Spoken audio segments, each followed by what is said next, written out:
کرتے ہیں، کیونکہ کمپریسر ایک ایسا ڈیوائس ہے جو گیس کو کم پریشر پہ لیتا ہے اور اس کا پریشر اور ٹیمپریچر بڑھا کر، یہ آپ کے سامنے کمپریسر پڑا ہوا ہے، اس کو سیلڈ کمپریسر کہتے ہیں، یعنی اس میں الیکٹرک حصہ اور پمپ والا حصہ جو پریشر بناتا ہے وہ ایک ڈوم میں بند ہوتے ہیں، یعنی یہ آپ کو نظر آ رہا ہے، اس میں بند ہوتے اور اس کے اوپر ویلڈ کیا ہوتا ہے، یہ دیکھیں آپ، اس پہ ویلڈ کیا ہوا ہے۔ سیلڈ کمپریسر میں عام طور پر 3 لائنیں نکلتی ہیں، 1 2 3، یعنی فریج اے سی میں جو کمپریسر استعمال ہوتے ہیں ان سے 3 لائنیں نکلتی ہیں۔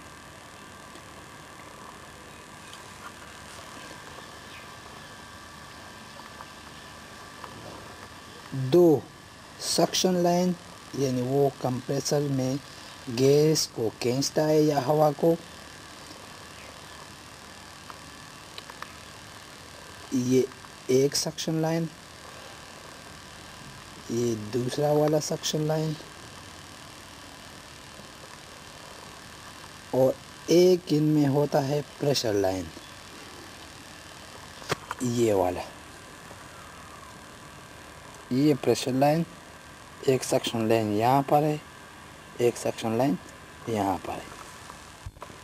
یہ دونوں لائنیں یعنی سکشن لائنیں اس ڈوم کے اندر کھلی ہوتی ہیں، اور جو پریشر لائن ہوتا ہے وہ ڈائریکٹلی پمپ کے ساتھ کنیکٹ ہوتا ہے، یعنی اس میں سکشن والا ایک حصہ ہوتا ہے، لیکن ڈرم کی وجہ سے یہ بھی سکنگ کرتا ہے، یہ بھی سکنگ کرتا ہے، اس کا کام اس سے لیا جا سکتا ہے اور اس کا کام اس سے لیا جا سکتا ہے۔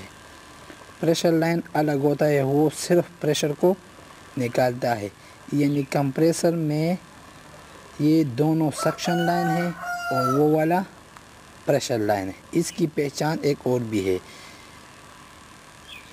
اس کو آپ چلا کر بھی دیکھ سکتے ہیں، جب یہ کمپریسر چلتا ہے تو آپ اس کو چلا کر دیکھ سکتے ہیں کہ اس میں سکشن لائن کون سا ہے اور پریشر لائن کون سا والا ہے۔ آئیے اب اس کے الیکٹرک حصے کو سمجھتے ہیں۔ ہر کمپریسر کے ساتھ ایک ریلے کنیکٹ ہوتا ہے، جس طرح یہ آپ کو نظر آ رہا ہے، اس کو ذرا سمجھیں۔ ہر کمپریسر میں 3 لائنیں ہوتی ہیں، 1 2 3، ان میں 2 لائنیں، ایک سٹارٹنگ وائنڈنگ ہوتا ہے۔ کمپریسر میں 3 الیکٹرک لائن ہے جس میں اس کو سپلائی دی جاتی ہے، 1 2 3۔ ہر کمپریسر میں 2 قسم کی وائنڈنگ ہوتی ہے، ایک سٹارٹنگ وائنڈنگ، ایک رننگ وائنڈنگ۔ ایک سٹارٹنگ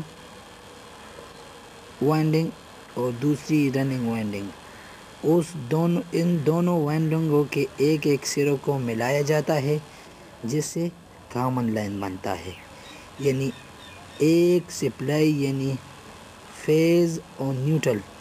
فیز یہاں پر دیا جاتا ہے، یعنی ایک کامن پہ اور دوسرا رننگ پہ۔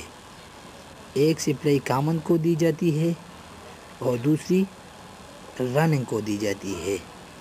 سٹارٹنگ والا وائنڈ صرف سٹارٹنگ ٹارک پیدا کرنے کے لیے ہوتا ہے، یعنی یہ صرف تھوڑے سے وقفے کے لیے رننگ وائنڈنگ کے ساتھ ملایا جاتا ہے تاکہ سٹارٹنگ ٹارک زیادہ پیدا ہو اور روٹر اندر چلے۔ تو اس کو کسی پیچکس یا کسی ڈیوائس سے تھوڑے سے ٹائم کے لیے ملایا جاتا ہے. جب کمپریسر سٹارٹ ہو جاتا ہے تو سٹارٹنگ وائنڈنگ اس سے الگ ہو جاتا ہے اور کمپریسر صرف کامن اور رننگ پہ چلتا ہے. اس کے ساتھ یہ ریلے ڈیوائس ہوتی ہے. یہ ریلے، یہ کامن نیچے والا، یہ رننگ، یہ سٹارٹنگ، یہ 3 پوائنٹ اس میں لگ جاتے ہیں. ریلے کے بارے میں اگلے ویڈیو میں آپ کو سمجھاؤں گا کہ ریلے کیا چیز ہوتی ہے، کس طرح کام کرتا ہے. آپ اس کو سمجھیں گے انشاءاللہ.